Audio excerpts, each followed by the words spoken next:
Alrighty, we're gonna get back to these pronation and rise lifts. Going back down, and I'm just gonna work my way up and see what feels comfortable for a single. Normally we would have practice today, but we're taking a few weeks off while people are traveling. I pulled, when was the, I think it was actually yesterday. Me and Mason pulled a little bit.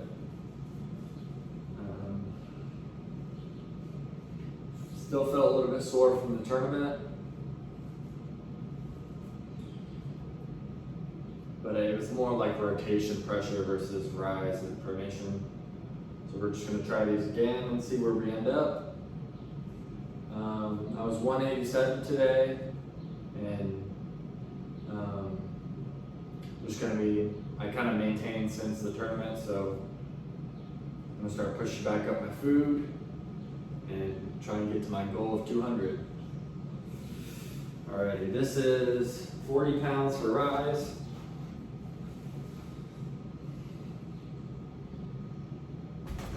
Really easy.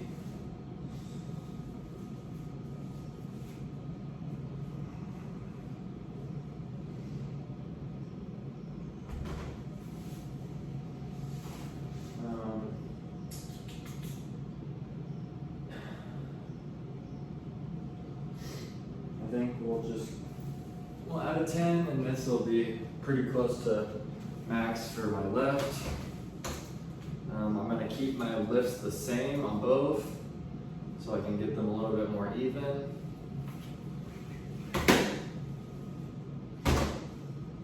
So 50 for rise. My legs are really sore. I've been trying to emphasize legs this mesocycle, so pretty much sore every day. Not sore to the point where I can't still hit them, but just kind of getting used to hitting them more often throughout the week. I've been starting with them at the beginning of my workouts, whether it's quads or hamstrings, but starting with legs, and I'll either do arms, shoulders, or chest and back after that. Alrighty. This still should be pretty easy for right. It's going to be pretty close for left though.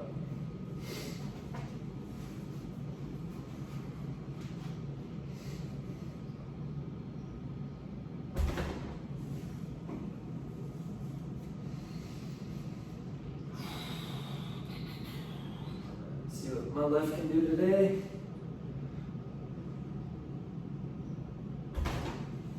I got another 5.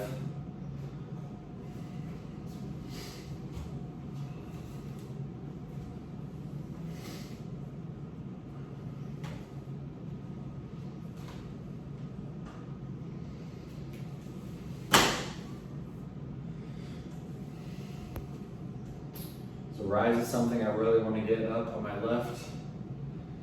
I really should be starting with rise on my left, because I feel like it's definitely a weaker point.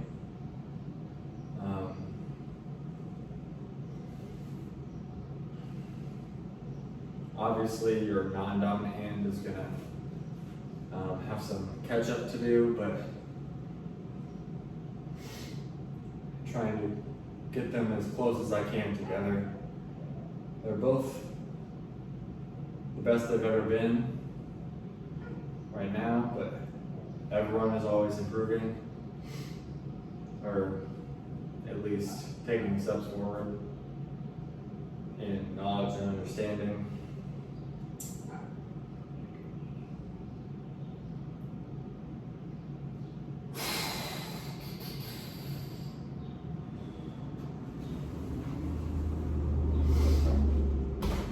Alright, so 55. I'm just going to switch to left first because I need to know where the left is going to fail.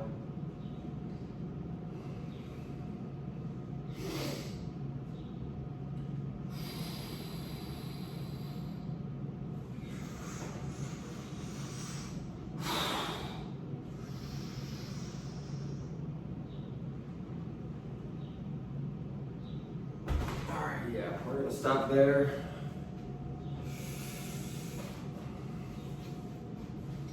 It's right at the drop off point for me. I don't want my wrist to buckle down, so as long as I can keep it up, even if the arm angle doesn't stay exactly where I want it, I care about the hand more.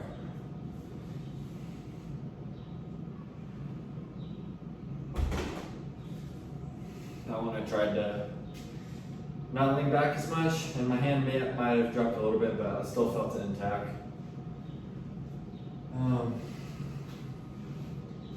Whew. It's getting hot out here in Missouri. A lot of sunshine. Oh. Alright, so we're just going to stop at 55 for rise. And I think that's a good starting point. If I can work my way up to 65, that would be awesome. We're going to start at 50 for pronation.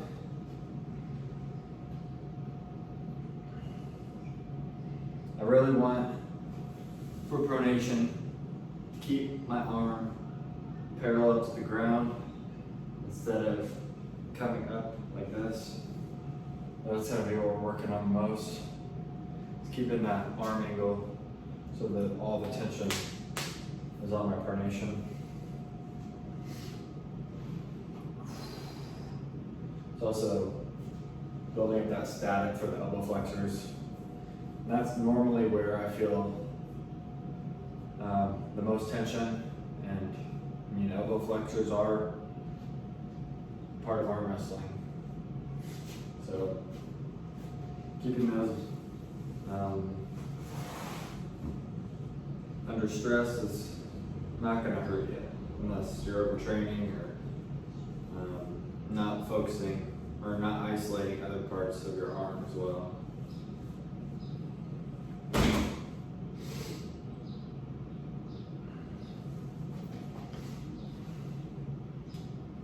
Pretty easy. Pretty good as well.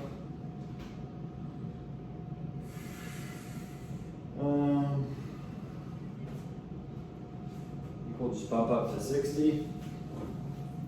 And I don't know why I keep doing right first. Just used to prioritizing right, so I'm gonna switch that up. It's just out of habit, but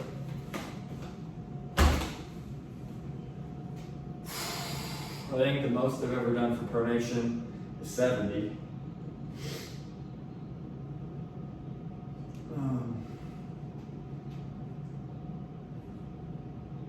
It's definitely a big part of my game is not being turned over, because I don't feel like I've ever been in an advantage position when my wrist is turned over. Having a longer lever, skinnier lever, the rotation aspect hasn't ever been my go-to move. It's more outside endurance, defense, or offense. And a lot of that is through pronation, through the thumb.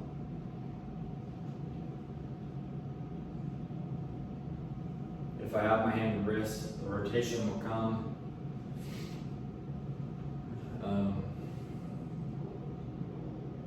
Really trying to build up my hands and wrists, and I think pronation is a big part of that.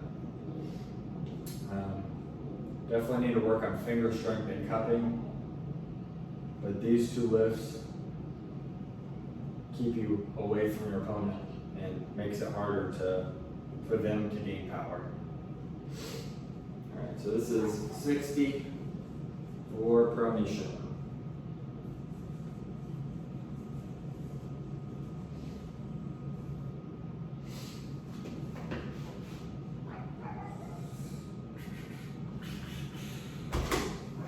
Still pretty easy.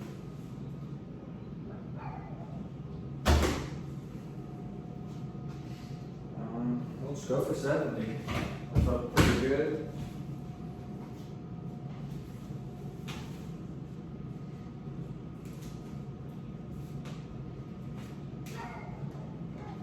And these are some easy ways to train, especially if you don't go to the gym or, I mean, these aren't the easiest to train in the gym either, but you just need a belt or rope or whatever you can find to mimic this. Even getting a band like this one, and stand or whatever, but training this. This is pronation through the thumb. Easy way to train.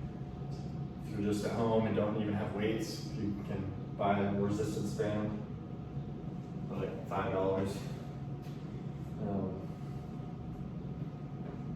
Getting these are a good way to just get some blood flow, master those movement patterns, and to rise. Same with the belt lifts. Stick your hand through, grab in between your index and thumb, wrap over those outside knuckles, and rise. Bands are good for full range of motion, getting blood flow, working through that full range of motion of the joint, strengthening all the muscles around it to stabilize.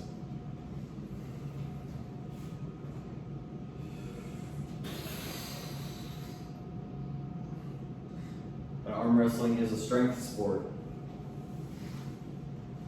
The stronger guy won't always win, but it is definitely something that isn't going to hurt, especially if you're strong in the fundamentals of arm wrestling.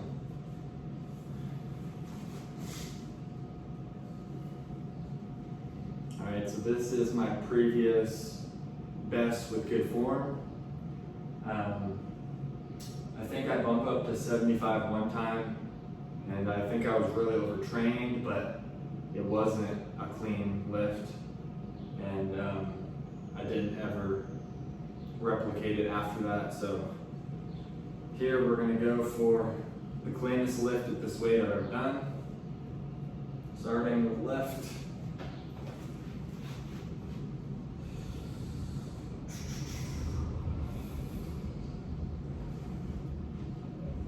Oh, that was nice. I liked that. Got my hand, it didn't buckle. Should be pretty easy for right.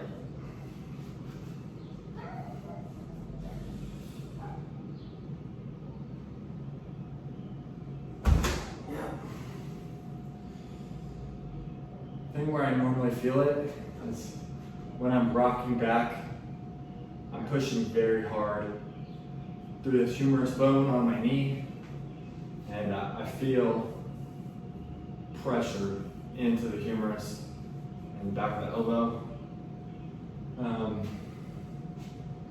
I think that's just from pulling at maximal effort, and I think these are good weights for me to bump up.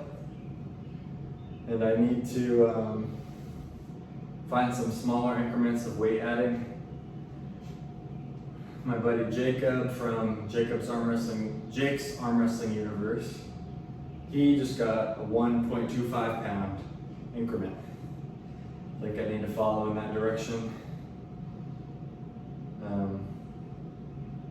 Yeah, so these are my staples for weights at home, and my